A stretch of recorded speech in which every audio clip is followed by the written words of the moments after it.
They say single mothers and their sons share an unbreakable bond forged in the quiet trenches of late-night fevers, forgotten birthdays, and shared leftovers. I used to believe that too.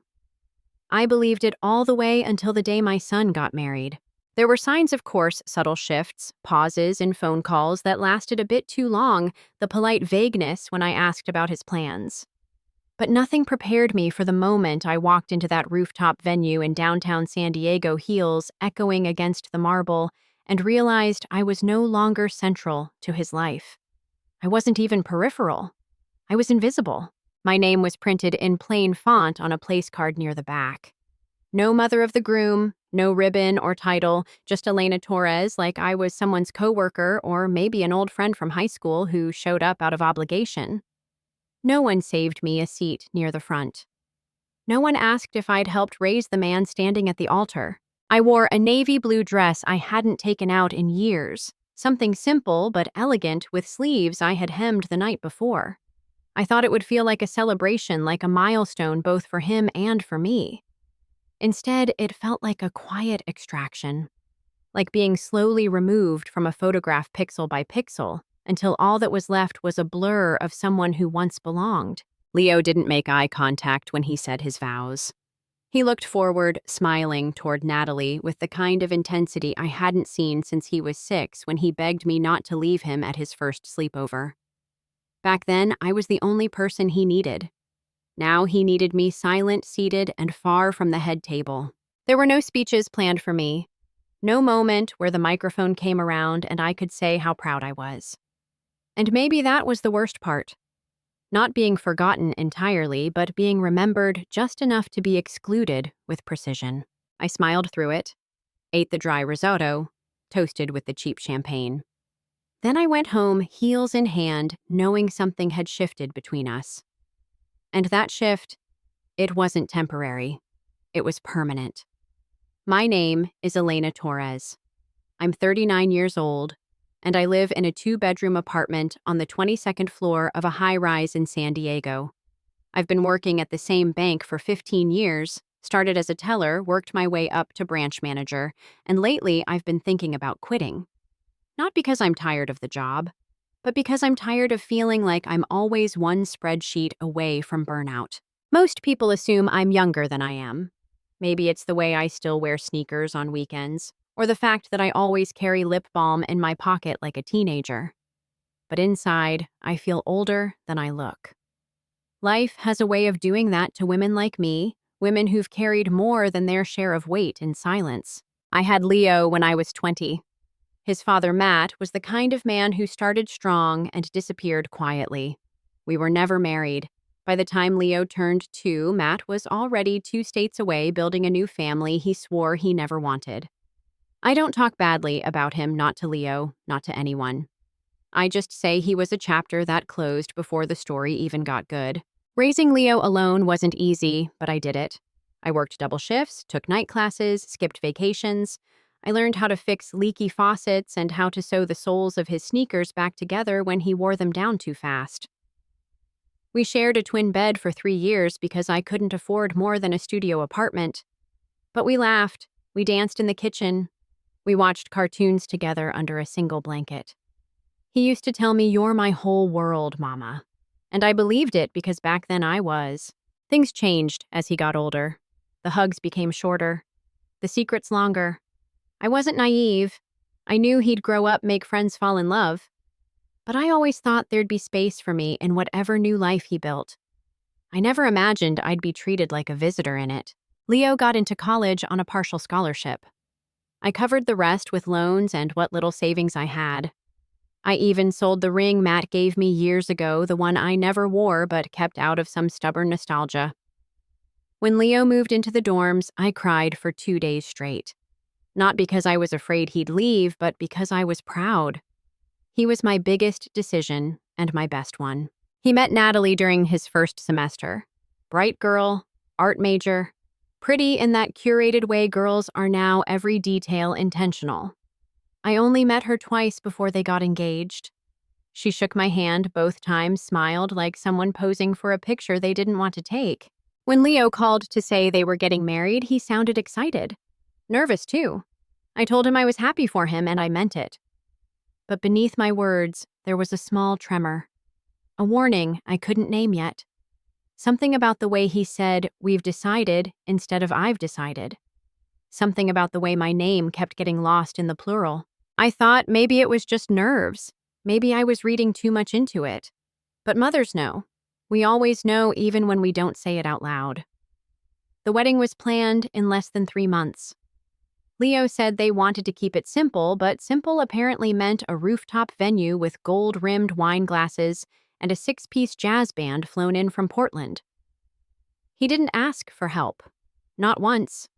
Not with money, not with logistics, not even with choosing the guest list. I offered, of course. I told him I could bake cookies for the welcome table design, the invitations even pay for the flowers. He said no to everything, always with a polite tone and a slightly too practiced smile. "It's all handled, Mom," he'd say, and that would be the end of it. A week before the wedding, I received an invitation in the mail, standard print cream-colored cardstock, my name spelled correctly, but placed beneath the phrase "honored guests," with no other designation. I kept telling myself it didn't matter. It was just a card. But something in me folded when I held it. It felt like getting directions to a house I used to live in, familiar, but no longer mine. The wedding day was bright, too bright. The kind of day that made your mistakes shine just a little harsher. I arrived early more from anxiety than punctuality, and stood awkwardly in the marble lobby, waiting for someone to tell me where to go. No one did. At the check-in table, a young woman in a black jumpsuit with a clipboard asked for my name. I told her. She scanned her list, nodded, then handed me a name tag, Elena Torres. No title, no ribbon, not even a color designation to separate me from the caterers or the event staff. I walked into the reception hall alone. A wall of glass overlooked the bay, and dozens of guests were already mingling, sipping champagne, laughing like they belonged there. I saw Leo near the front, standing beside Natalie, his hair slicked back the way he hated when he was younger. He looked handsome, older, and far away. No one introduced me. No one pulled me into a conversation. A waiter offered me sparkling water, which I took just to have something to hold. Eventually, an usher led me to my assigned table, table 17, far in the back, next to a couple from Natalie's side, who spent the entire night talking about cryptocurrency. I sat quietly through the ceremony. I clapped at the right moments. I smiled when Natalie's father made a joke about Leo being part of the family now. I laughed when the maid of honor mentioned how Natalie had always dreamed of a wedding where her future mother-in-law didn't interfere. Everyone laughed. I laughed too. Leo never looked my way. Not during the vows, not during the toasts, not even when the photographer called for a group shot of close family only. After the dancing began, I lingered near the bar, nursing a club soda, staring at the skyline. A soft wind came through the open balcony, and for a moment I let myself pretend I was just someone passing through, a stranger at a party I never meant to attend. I left before dessert. I didn't say goodbye. No one noticed. A week later, Leo called. He said he wanted to have me over for dinner. Just the two of us, he added, almost as if he expected me to refuse. He sounded light casual, but something about his voice felt off. Too rehearsed. Like a man reading lines from a script he didn't write. Of course I said yes. I was still clinging to the hope that the wedding was just chaos, not a message. I wanted to believe my son still saw me not just as his past, but as part of his future, too. I baked banana muffins that morning, the kind he liked when he was 10. I wrapped them in foil and put them in a cloth bag I hadn't used in years. On the drive over, I kept rehearsing conversations in my head, how I'd tell him I missed him, how I'd ask about school, about how he was adjusting to married life. His new apartment was in a luxury complex with keycard access and underground parking. The lobby smelled like lemon and money. He answered the door quickly, smiling like he had nothing to hide. He hugged me, but it was brief shoulders, only arms barely touching. The table was set. 2 plates, 2 wine glasses, a bottle already uncorked. But there was no food, no smells from the kitchen, just papers. A neat stack, white clipped with a pen laid diagonally on top. Leo gestured toward them, then poured me a glass of wine. "It's nothing serious," he said. "Just something for peace of mind." I didn't say anything. I sat. I listened. He told me it was a standard, durable power of attorney. Just in case anything ever happens, we're just trying to be proactive. I asked. He blinked. Well, Natalie's dad mentioned it. He said it's the responsible thing to do. I picked up the top page and skimmed. Legal jargon mostly, but the intent was clear. Full authority, immediate control, over everything. He didn't say I love you. He didn't say I want to protect you. He said it's easier this way. I nodded, smiled faintly, told him I'd take it home to look it over. He seemed relieved, maybe even proud. He didn't notice that I left the muffins behind untouched, wrapped in foil like a gift for someone else. He didn't see the moment I stopped being his mother and started being his opportunity. I didn't sleep much that night.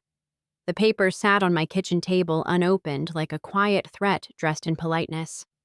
I stared at them between sips of tea, wondering when the shift had really begun. Was it when he moved out? When he stopped calling as much? Or had it started much earlier, some invisible line? I crossed the day I stopped being needed. By morning, I knew I couldn't ignore it. I took the documents, slid them into a folder, and drove across town.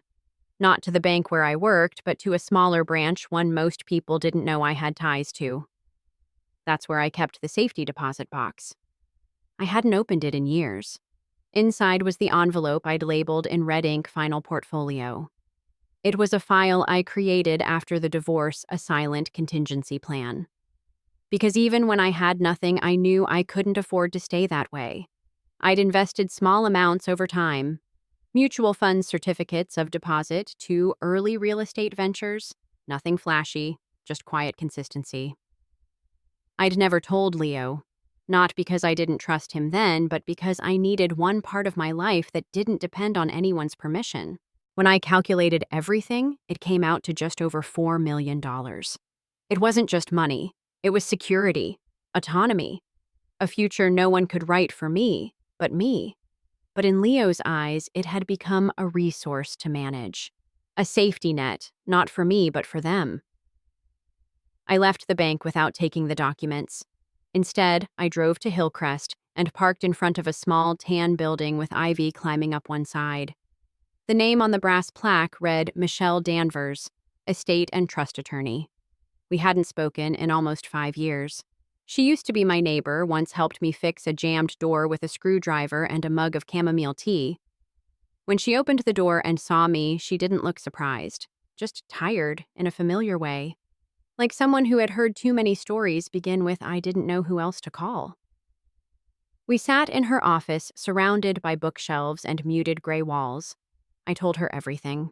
Not just the recent dinner with Leo, but the years leading up to it, the way his affection had thinned, the way my presence had shifted from central to peripheral. She listened, her pen still, her eyes sharp. Then she asked, "Do you want to protect it?"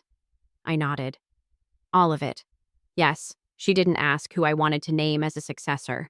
She didn't push for a beneficiary. She just started drafting. We set up a private trust, one that couldn't be accessed or altered without my explicit direction. We added clauses for incapacity that required 2 independent medical evaluations before any shift of authority. We included protections against coercion, against proxy access, against every subtle form of pressure someone might try to apply. Michelle worked quickly but carefully. Her fingers moved like someone untying a knot that had been pulled too tight for too long. When the documents were ready, she handed me the pen. I signed with slow, steady strokes. My name looked different on the page this time, not just as a mother, but as a woman drawing her line in permanent ink. When we finished, she placed everything in a leather folder and passed it to me. "Keep it somewhere close," she said, but out of reach. I tucked it into my bag and drove home in silence. No music, no thoughts, just the soft hum of the city passing me by like I was no longer trying to keep up. The next day, I received another message from Leo. "Dinner again? Just us," he wrote. "No pressure this time." I didn't respond immediately. I waited, not to make him anxious, but to remind myself I wasn't running on his schedule anymore. When I arrived, the apartment was cleaner than before. Real food on the stove, garlic onions, something roasted. A small effort, but noticeable. He smiled when he saw me, and this time he hugged me a little longer. I sat, we ate, made small talk. He asked about work. I told him I'd been thinking of taking some time off. He nodded, but I could tell he wasn't really listening. Then came the second stack of papers. Neater, slimmer, labeled Provisional Planning Agreement. He slid it across the table saying it's not binding, just a placeholder. Something Natalie's financial advisor suggested. "We don't want to rush you." I didn't touch it. Instead, I reached into my purse and placed my own document on top. He blinked, confused. I didn't say much. I didn't need to. He picked it up, unfolded it. His eyes skimmed the page, and when they stopped on the word irrevocable, I saw his throat move in a slow, deliberate swallow. "I've already taken care of everything," I said calmly. "My assets, my health directives, my estate, it's all protected, legally and privately. No one can change that." He looked up. His eyes searched mine like he was trying to find a version of me he still had power over. "Why didn't you tell me?" he asked. "I didn't know I had to." There was no anger in my voice, just finality. He reached for the document again, reading slower this time, absorbing every word like it might dissolve if he blinked. "You don't trust me. I trusted you. That's why this hurts." He didn't argue, didn't push back. But something in him deflated like a balloon released quietly under the table. I stood, gathering my coat. "Michelle is waiting outside. We're going for coffee." He raised his eyebrows, surprised. "You brought a lawyer?" "No," I said. "I brought a friend." I left without waiting for a reply. Back in the car, I exhaled. Not because I was angry, but because it was the first time in a long time I didn't feel like I had to explain myself. The next morning, he texted, "You made this harder than it had to be." I read the words 3 times, then placed my phone screen down on the table. He was right, but not in the way he thought. This wasn't hard because I was stubborn. It was hard because I finally said no and meant it. I didn't respond to Leo's message. Not because I was trying to punish him or make him feel guilty. I just didn't have anything else to say that would fit inside a screen. There are truths too wide for texts, too layered for emojis or quick explanations. Instead, I moved slower through my days. Not because I was tired, but because I was no longer rushing toward approval. I started waking up earlier, watching the city shift from night to morning. My apartment felt different, like the silence had finally stopped demanding something from me. I dusted off old recipe cards, planted rosemary in a tin pot on the windowsill, and opened books I had kept for years but never read past chapter 1. 3 days passed before I listened to Leo's voicemail. He sounded different, softer. He apologized, said he'd overreacted, that he was just trying to make sure things were handled responsibly. He used the word misunderstood more than once. Then he said something that caught me off guard. "I miss the way things used to be." There was a pause after that. Not static, not silence, just space. He didn't ask me to call back, didn't beg or barter. He just left it there open. I didn't delete the message. I didn't save it either. I let it stay in limbo like so much else between us. Later that afternoon, I took a box of old photo albums out from the hallway closet. I hadn't looked at them in years. Inside were snapshots of birthday parties, school plays, summer days when Leo still wore superhero capes in public. There was one photo I lingered on. Him at 5 years old holding a sparkler on the 4th of July, his face full of wonder cheeks smeared with chocolate. Back then, his joy was uncomplicated. Back then, my love was all he needed. But somewhere along the way, we both changed. I gave too much. He asked without checking if he should. And now here we were, a mother and son with a lifetime between us, trying to remember how to see each other again without expectation. I moved apartments a few weeks later. It wasn't dramatic, just a quiet shift. A smaller place tucked away on a quieter street near the edge of Balboa Park. It had older floors that creaked when I walked and a little balcony with rusted railings, but it felt right. Honest, unpretending. I brought only what I needed. The framed photo of Leo as a toddler, the chipped blue kettle, my mother's rosary, a few books, a stack of letters I'd written to myself over the years but never mailed. I didn't bring the nameplate from my office desk. I didn't bring the wedding invitation. Most mornings, I walked to the corner cafe with a notebook in my bag and no plan for how to fill its pages. I started writing again, not emails or grocery lists, but pieces of myself I had forgotten how to listen to. And that's where I met them. Other women, some older, some younger. All of us quietly rebuilding. There was Teresa, who wore vintage scarves and had 3 sons who hadn't called in 6 months. Rachel, who painted her nails a different color every week just to prove she still could. And June, who had buried her husband last year and still spoke to him out loud when ordering coffee. We didn't share our whole stories, not at first, but we knew. We recognized the ache behind each other's smiles, the hesitation in our hands when we reached for sugar packets, the pause before answering. How are you with anything real?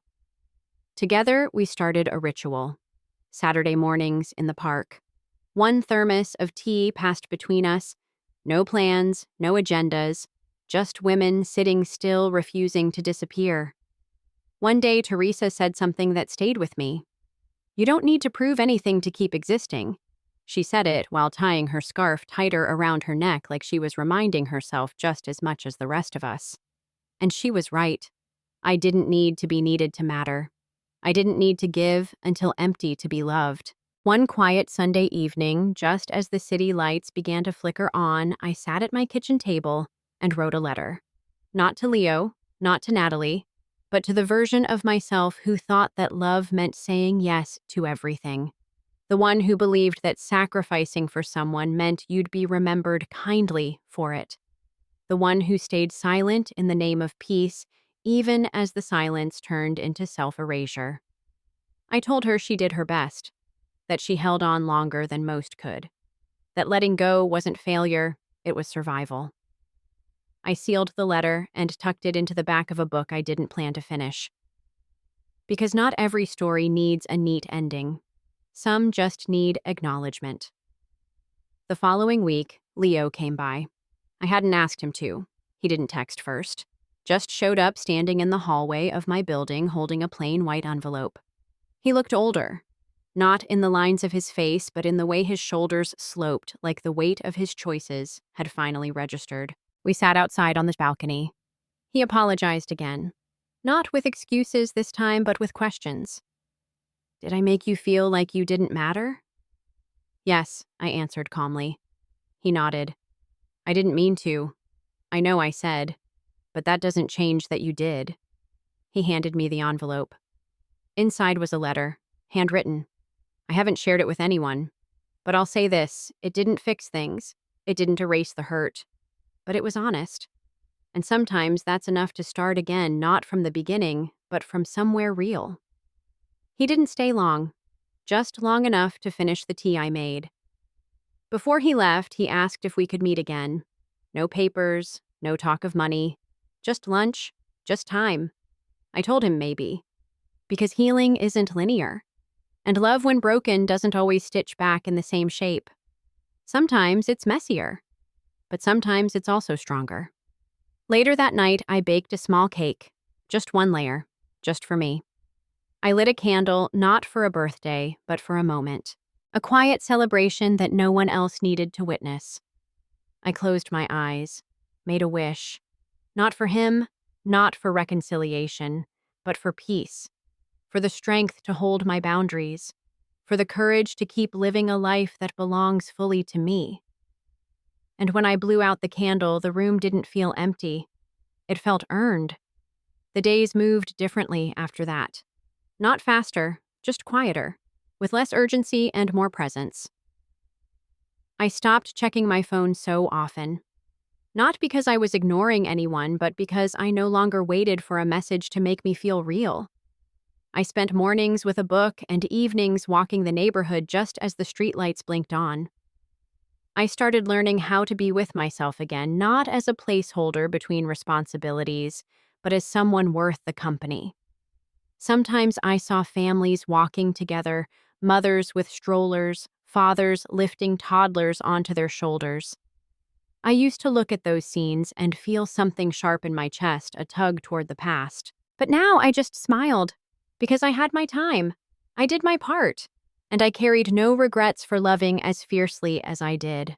What I had now was not the absence of love, but the return of it. Not from someone else, but from myself. Leo didn't text again for a while. When he did, it was a photo, just a snapshot of a bookstore we used to visit when he was small.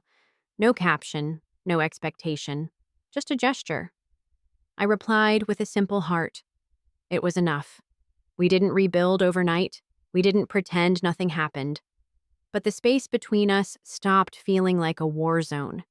It felt more like a river, something that flowed with time between two banks that no longer needed to be the same to belong.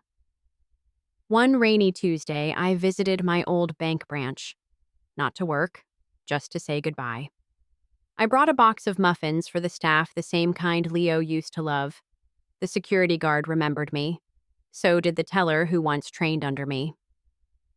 We laughed, hugged, but I didn't stay long.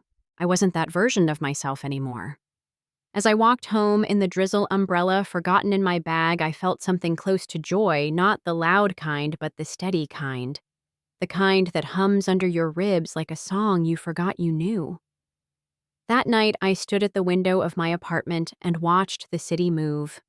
Cars, lights, people living their lives beneath a sky that didn't care whether I had all the answers.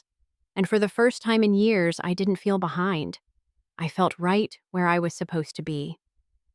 Later, I wrote one final letter. Not to the past, not to Leo, but to whoever might find it someday, another woman perhaps who thinks her voice is only worth hearing if someone else is listening. I wrote, "You don't owe anyone access to the parts of you they only notice when it benefits them. You are not a vault to be opened when convenient. You are not the backup plan, the emergency contact, the name on a document to make someone else's life easier. You are your own beginning." I placed the letter inside a book of poems I hadn't finished and slid it back onto the shelf. The next morning, I opened the balcony door just as the wind shifted. The smell of rain still clung to the air. A bird landed on the railing and stayed for a long moment. I didn't move. I didn't reach for my phone. I just breathed. And somewhere inside that breath was a truth I wish I'd learned sooner. That peace doesn't come from being needed. It comes from being whole. And I was finally completely, quietly whole.